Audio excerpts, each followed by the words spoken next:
ക്കും വിനീതമായ നമസ്കാരം.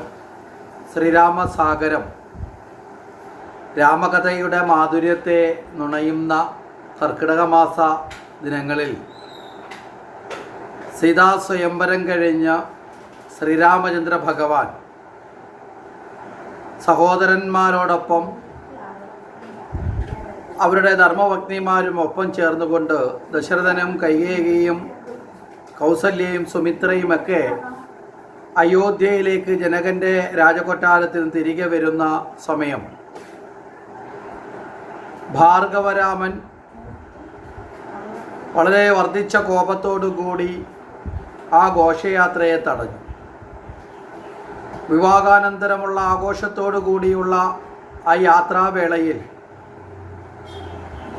പരശുരാമൻ്റെ വരവ് എല്ലാവർക്കും വളരെ ആശങ്ക ഉളവാക്കി. ക്ഷത്രിയ കുലത്തെ 21 തലമുറയോളം വധിച്ച പരശുരാമൻ്റെ ക്രോധത്തെ കണ്ട് ഭയത്തോടു കൂടിയ ദശരഥൻ പോലും അവിടെ പരശുരാമൻ്റെ മുന്നിലേക്ക് അപേക്ഷയുമായി ചെന്നെത്തുകയാണ്. തൻ്റെ മക്കൾ 4 പേരുടെയും വിവാഹം കഴിഞ്ഞ് അവരോടൊപ്പം വരുന്ന ഈ വേളയിൽ എന്തിനാണ് അങ്ങ് ഇവരെ തടയുന്നത്? ദയവായി പോകാൻ അനുവദിക്കണം എന്നൊക്കെ ആവശ്യപ്പെട്ടു. ഇവിടെ പരശുരാമൻ്റെ ക്രോധത്തിന് കാരണമായി തീർന്നിട്ടുള്ളത് ജനകരാജാവിൻ്റെ കൊട്ടാരത്തിൽ സൂക്ഷിക്കപ്പെട്ടിരുന്നത് ശൈവജാപമായിരുന്നു. സാക്ഷാൽ മഹാദേവനിൽ നിന്ന് ദത്തമായ ശൈവജാപമാണ് സീതാപരിണയത്തിന് മുന്നായി ഈ പരീക്ഷാവേളയിൽ ശ്രീരാമചന്ദ്ര ഭഗവാൻ ഒടിച്ചത്. ആ വില്ല് ശ്രീരാമചന്ദ്ര ഭഗവാൻ ഒടിച്ചതോടുകൂടി ആ ശ്രീരാമൻ തൻ്റെ ശിവഭഗവാൻ്റെ വില്ലിനെ അതൊടിച്ചു എന്ന ദേഷ്യമാണ് ഇവിടെ ഈ പരശുരാമൻ്റെ ക്രോധം വർദ്ധിപ്പിക്കുന്നത്. അതായത് പരശുരാമൻ യഥാർത്ഥത്തിൽ മഹാദേവൻ്റെ ശിഷ്യന്മാരിൽ ഒരാളാണ്.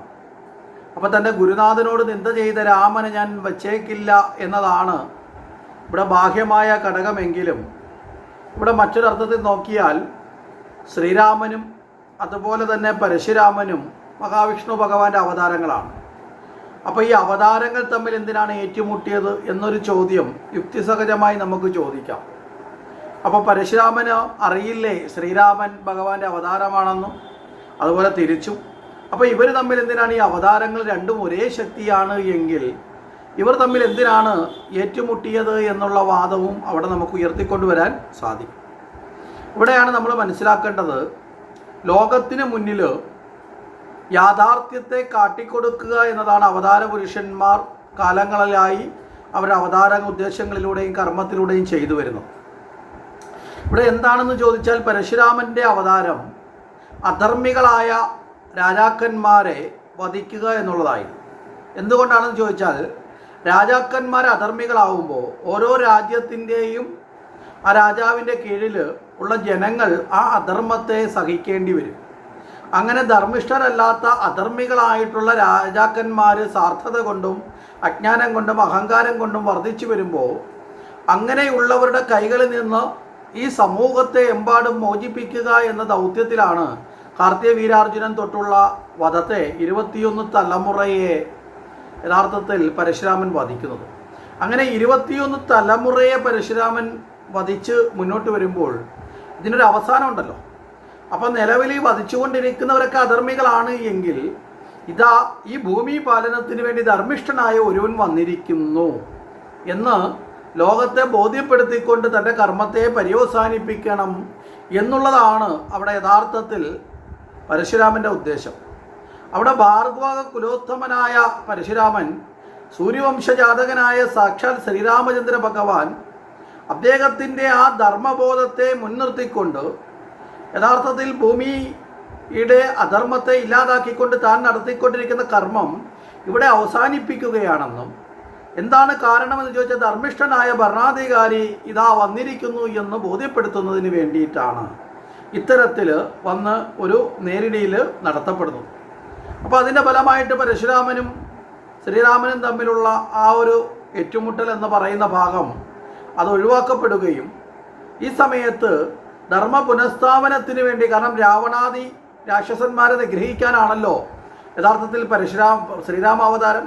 അതുകൊണ്ട് തന്നെ അതിനു വേണ്ടിയിട്ട് ഉതകുന്ന തരത്തിൽ തൻ്റെ കയ്യിലുണ്ടായിരുന്ന ആയുധങ്ങൾ ശ്രീരാമന് കൈമാറുക എന്ന ദൗത്യം കൂടി അവിടെ പൂർത്തീകരിക്കുകയാണ്.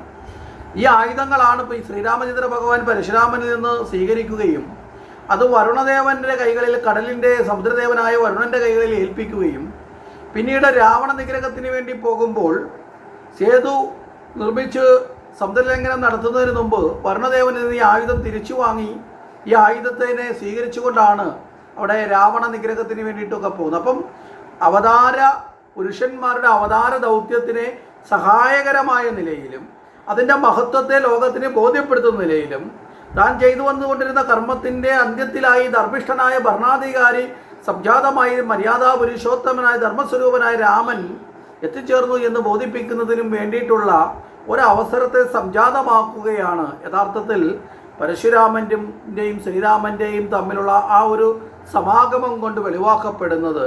ആ നിലയിൽ ആ അവതാര സങ്കല്പങ്ങളുടെ ദൗത്യ പൂർത്തീകരണത്തെ കൂടുതൽ സുഖവും കൂടുതൽ സുവ്യക്തവുമാക്കുന്ന നിലയിലാണിതെന്ന് നമ്മൾ തിരിച്ചറിയണം. എല്ലാവർക്കും നമസ്കാരം. ഞാൻ അഭിലാഷ് നാരായണൻ, കൊല്ലം.